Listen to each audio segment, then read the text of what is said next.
Olá amigos, em 6 de agosto de 1945, uma bomba de poder desconhecido foi lançada sobre Hiroshima. Chamada de Little Boy, ela devastou a cidade em segundos. 80 mil pessoas morreram instantaneamente e 130 mil ficaram feridas. Em 9 de agosto do mesmo ano, uma segunda bomba, dessa vez batizada de Fat Man, foi lançada sobre a cidade de Nagasaki. 23 mil pessoas morreram, enquanto 100 mil pessoas ficaram feridas. Assim, o Japão sofreu os dois primeiros bombardeios atômicos da história.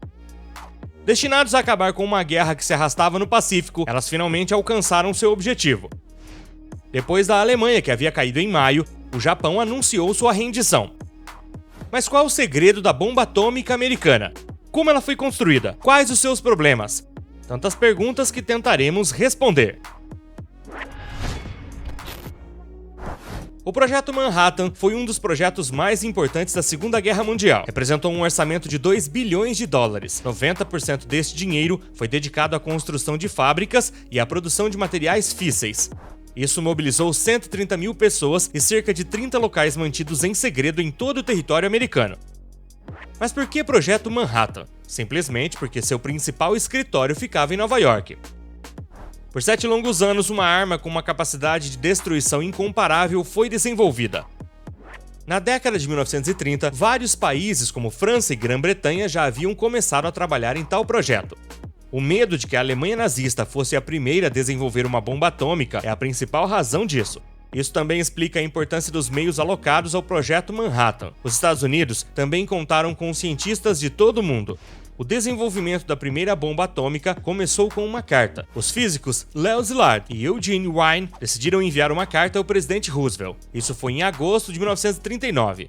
Assinado por Albert Einstein, ela conclama os Estados Unidos sobre o trabalho de pesquisa sobre a reação em cadeia. O objetivo é desenvolver uma bomba atômica extremamente poderosa diante do povo alemão. Estamos em um momento da história em que muitos cientistas estão trabalhando na fissão do átomo, demonstrada em 1939 por Joliot Curie. De fato, a fissão do átomo é capaz de propagar uma reação em cadeia. Portanto, deve ser possível liberar imensas quantidades de energia do isótopo 235 do urânio. É graças à equação de Albert Einstein que tudo isso foi possível. Ele destacou que os núcleos dos elementos químicos contêm muito mais energia do que se poderia imaginar. A quebra deste núcleo permitiria a liberação desta grande energia. Este é o princípio da fissão nuclear. Todas as usinas do mundo a usam com urânio. Em 1934, Szilard registrou a patente da reação em cadeia. Ele descreveu que se os nêutrons são enviados para o núcleo de um determinado elemento químico, então novos nêutrons aparecerão. Assim, eles continuarão a aplicar esse princípio de fissão. Quando qualquer uma dessas reações fica fora de controle, resulta em uma explosão de energia. Em geral, este é o princípio da bomba atômica. Os primeiros experimentos da reação em cadeia foram realizados com partículas de berílio e índio. Essas operações foram um fracasso. Foi em 1942 que a primeira reação em cadeia foi um grande sucesso. No contexto da bomba atômica, o princípio da fissão é idêntico ao da reação em cadeia. A única diferença, as partículas. Quando um nêutron atinge um núcleo, o núcleo se divide em dois. Portanto, novos nêutrons aparecerão. Eles então iniciam essa reação novamente nos novos núcleos. Essa é a massa crítica.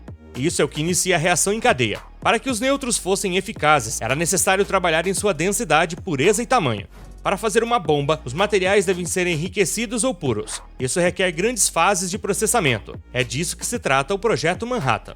Na primavera de 1940, grande parte da Europa estava nas mãos dos nazistas. Muitas equipes estavam trabalhando em ambos os lados do Atlântico na fissão do átomo e na reação em cadeia. Mas apenas um país teve a capacidade para realizar a construção da bomba atômica: os Estados Unidos.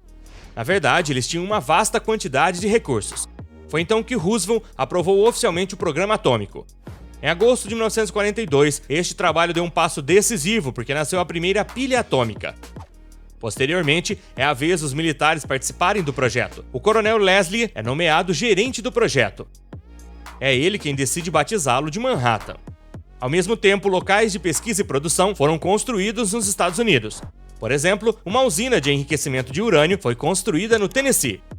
Em um terreno de 23 mil hectares, sua aquisição exigiu a desapropriação de 1.000 famílias. Em maio de 1945, pelo menos 82 mil pessoas trabalhavam neste local, classificado como zona de exclusão total. Foi só depois disso que surgiu o complexo de Los Alamos, no Novo México. Foi a hora de colocar as mãos nos estoques de urânio. Foi então necessário encontrar um terreno comum com a Grã-Bretanha. De fato, desde 1940, os ingleses fizeram enormes progressos em suas pesquisas. Já em 1941, a aplicação militar do Comitê de Desintegração de Urânio ficou convencida de que a fabricação de uma bomba atômica era possível.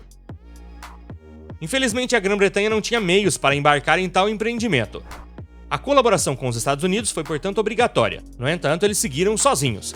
Em agosto de 1943, durante a Conferência de Quebec, os britânicos foram finalmente associados à pesquisa em Los Alamos. Para isso, tiveram que renunciar completamente a seus direitos de explicar o processo. Eles também tiveram que transferir parte de suas instalações para o solo americano. De certa forma, os ingleses perderam todo o controle sobre a bomba atômica. Os franceses, como os soviéticos, foram totalmente excluídos do projeto.